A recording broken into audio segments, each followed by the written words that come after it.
first-year grad student in our college student personnel program here. And she has an assistantship in the College of Business in UC as an academic advisor, so hopefully some of you know her. Yeah. So she's here this evening to talk about economic diversity, and she has quite a story and has prepared a neat little program for us. So then we have some announcements, and then obviously what your specific family supervisors for what's going to take place after, but that's our game plan. Mark wants me to remind you all to make sure your cell phones are silenced or off or all of that. If you're on the call, be aware of that, obviously. Other than that, anything else before we start? No? Okay, so without further ado, Alex Katz.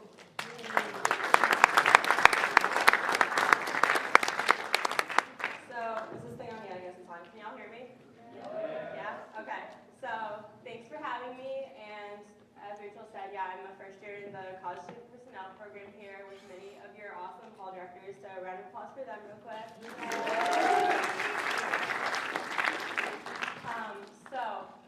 I guess like Rachel said, I'm here to talk to you about, diversity, specifically how it applies to the rest halls. But first, so I was on the way over here, and I was talking with my friends, and she was really upset because she got in this whole argument with one of our other friends about the dress. Do you know what I'm talking about? Like the dress, show of hands. Who knows about the dress?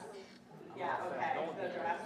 And so I'm on the way over here, and she's talking about how they're having this big fight about if it's white and gold or black and blue. And she's like, which one is it? Like, are you team white and gold or black and blue? And I'm like, better question is, why are you still talking about this? But I'm actually curious. So show of hands, who thinks it's white and gold? It is white and gold. Okay, all right. Get out! Okay. So who thinks the dress is black and blue? Okay. Who feels really strongly about this and wants to defend what color they think it is? Anybody feel super strongly? What was that? Two different pictures.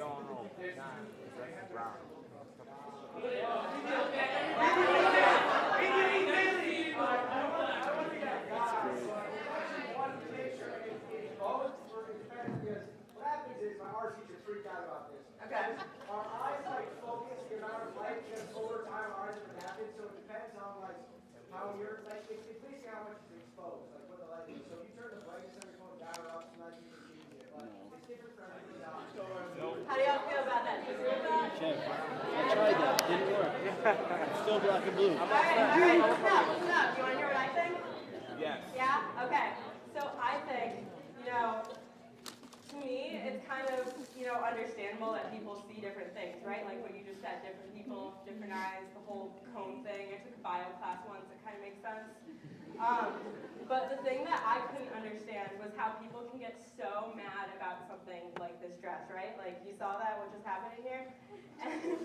Right? So, and how, I feel like that kind of says something about our culture in general, that things that we don't understand or things that are different from us, sometimes, we don't really know how to react to it, and we can get pretty heated. That sound pretty fair? Yeah? All right. So, kind of going forward with this presentation, and, after this presentation, I want you all to be thinking about the dress. And when I say that, I don't mean, think about how ugly it is, but, I want you to actually think about, what we just talked about, and thinking about diversity and how we can be more understanding of people who see things differently than us. That sound cool? Yeah? Okay. So, I want to tell you all a little story role play thing. And while I'm doing this, I want you to close your eyes. You don't have to close your eyes. People always tell me to do it, and I hate it. But close your eyes and kind of just picture, as I'm telling this, if what I'm about to say applies to any of your residents. And, if you feel like standing up during it, or you can stand up after it, if you hear something and you're just like, that sounds like somebody I know on one of my floors, or even one of your friends, or even you, but I'm not going to ask you, so it can be whoever. All right, you ready? Okay. Okay, so it's Friday night. All your friends are going out, but you have to work. Has that ever happened to you? You want to go out, but you're on duty, and you can't go. All right.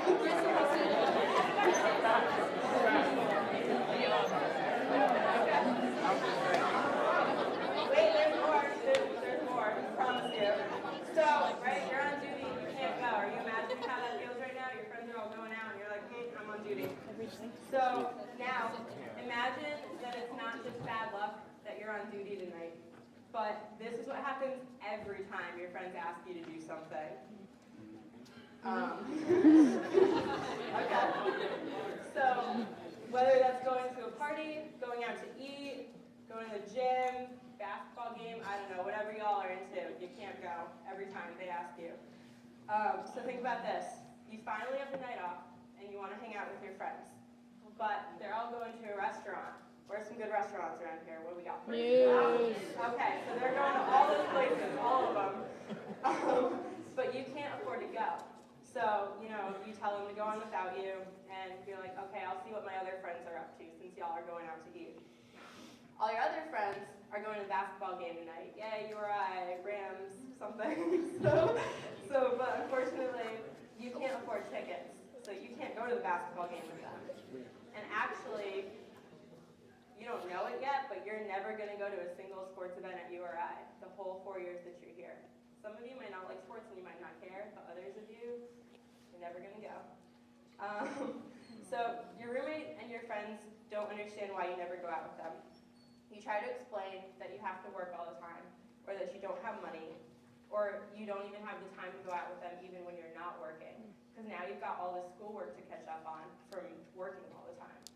So you're not going out, and some of your friends take it personally.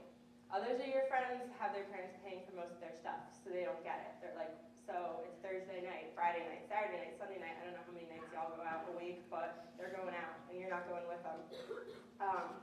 So now you're upset because of their reactions, so you just don't tell your other friends, and you hide your situation. Okay, so fast forward a little bit. Now it's time for winter break. Everyone in your building's leaving. Their families are picking them up to go home for break, or maybe they're going on a fun vacation to, I don't know where y'all go, Cancun or something. So you feel alone and awkward that you have nowhere to go. You smile and pretend like it doesn't bother you, but your peers feel weird about it. Some of them ask you why you're not going home. Others feel guilty that they can go and you can't. So they avoid you, right? It's easier so you don't have to talk about it. Luckily at URI, something really cool that y'all do is keep the dorms open over break. That wasn't a thing when I was in college. So for students who had nowhere to go, like myself, over breaks, what do you do? So before I keep going, stand up if you can think of anybody that anything in that applied to. Here you go. Okay, so like a good number of you, I like it. So looking around, sit down or stay standing if you're thinking of one of your residents, and sit down if it's somebody else. So stay standing if like the person you were thinking about as I was talking, you're thinking about your resident. Okay, so looking around, that's a pretty good number of you still, right? So you can think of people that live on your floor that this might apply to already. And for those of you who sat down, maybe there's nobody on your floor, or maybe you don't know their situation well enough. Y'all can sit, I'm not going to keep you standing. Thank you. So, right, but you don't always know these personal details about something. I know most of my friends didn't. I didn't tell them a lot of these things. So at this point, you're probably like, all right, who is this person, right? Like you have no idea who I am or why I'm telling you this. So I guess now is a good time to tell you my college story. Yeah, sound good? Okay. So my first year, so I went to UConn, as Rachel said, and I moved in, and literally the first day before I even finished unpacking my stuff, I already had a job on campus, and I was working like an 8-hour shift. And from there, I started working 40 hours a week. So some of you, show of hands, anybody working full 40 hours a week? Okay, so some of you, yeah, right? So kind of bad, not too bad. And, okay, I see this, all right. So, 40 hours a week plus full-time school. I was a double major, and it was a little rough because, college is harder than high school, right? That sound right? Yeah. So in high school, you've got all these tests and you've got homework, right? We can get away without doing things in high school. Just do your homework, brings your grade up, it's beautiful. Yeah? Sound good? But then you get to college and it's like you've got these 3 tests and that determines your entire life. So that was kind of cool. Not really. So I was trying to figure out how to navigate that. But then, I pretty much learned within my first month of school that I wasn't going to be able to afford books. I didn't have a laptop. I didn't have a printer. I didn't have all these things. And in addition, I was paying for school totally myself. Like, I didn't have my parents helping me or anything. So I was like 40 hours a week isn't cutting it. We got to go up. So I went up to 80 hours a week. Just like picture that for a minute, 80 hours a week plus full-time school. And in addition to that, so not having all these resources, right? Y'all have to write papers a lot, right? Yeah, no, you never have to write papers? Never? Okay. So, right, but I didn't have a laptop to do it with, and our computer lab closed at 2 a.m. And you're like, okay, 2 a.m., you can get stuff done by then. Except I was working an overnight job at a factory. So I got a job at FedEx loading trucks from 10 at night to 4 in the morning. And it was fun. You get to load like 400, 500 things an hour. Anybody ever work at FedEx? No? I was going to say, you have, you know what I mean. They time you, they keep like a chart. It's great.